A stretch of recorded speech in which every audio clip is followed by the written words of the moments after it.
महर्षि वेद व्यास का जन्म। प्राचीन काल में सुधन्वा नाम के एक राजा थे। वे एक दिन आखेट के लिए वन गए। उनके जाने के बाद ही उनकी पत्नी रजस्वला हो गई।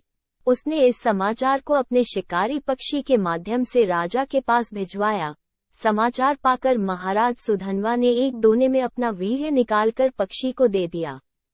पक्षी उस दोने को राजा की पत्नी के पास पहुंचाने आकाश में उड़ चला।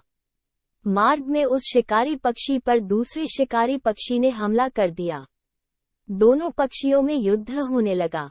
युद्ध के दौरान वो दोना पक्षी के पंजे से छूटकर यमुना में जा गिरा। यमुना में ब्रह्मा के शाप से मछली बनी एक अप्सरा रहती थी। मछली रूपी अप्सरा दोने में बहते हुए वीर्य को निगल गई तथा उसके प्रभाव से वह गर्भवती हो गई। एक निषाद ने गर्भ पूर्ण होने पर उस मछली को अपने जाल में फंसा लिया। निषाद ने जब मछली का पेट चीरा तो उसके पेट से एक बालक तथा एक बालिका निकली। वो निषाद उन शिशुओं को लेकर महाराज सुधन्वा के पास गया। महाराज सुधन्वा के पुत्र न होने के कारण उन्होंने बालक को अपने पास रख लिया, जिसका नाम मत्स्यराज हुआ। बालिका निषाद के पास ही रह गई और उसका नाम मत्स्यगंधा रखा गया, क्योंकि उसके अंगों से मछली की गंध निकलती थी। उस कन्या को सत्यवती के नाम से भी जाना जाता था। बड़ी होने पर वह बालिका नाव खेने का कार्य करने लगी।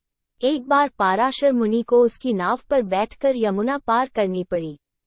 पाराशर मुनि सत्यवती के रूप सौंदर्य पर आसक्त हो गए और बोले, देवी, हम तुम्हारे साथ सहवास के इच्छुक हैं।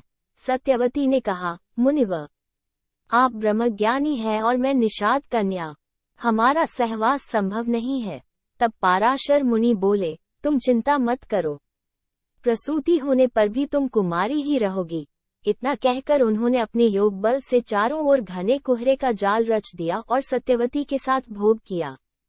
तत्पश्चात उसे आशीर्वाद देते हुए कहा, तुम्हारे शरीर से जो मछली की गंध निकलती है वो सुगंध में परिवर्तित हो जाएगी। समय आने पर सत्यवती के गर्भ से वेदांगों में पारंगत एक पुत्र हुआ।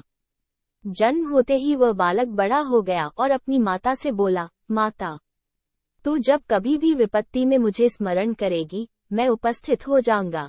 इतना कहकर वे तपस्या करने के लिए द्वैपायन द्वीप चले गए। द्वैपायन द्वीप में तपस्या करने तथा उनके शरीर का रंग काला होने के कारण उन्हें कृष्ण द्वैपायन कहा जाने लगा।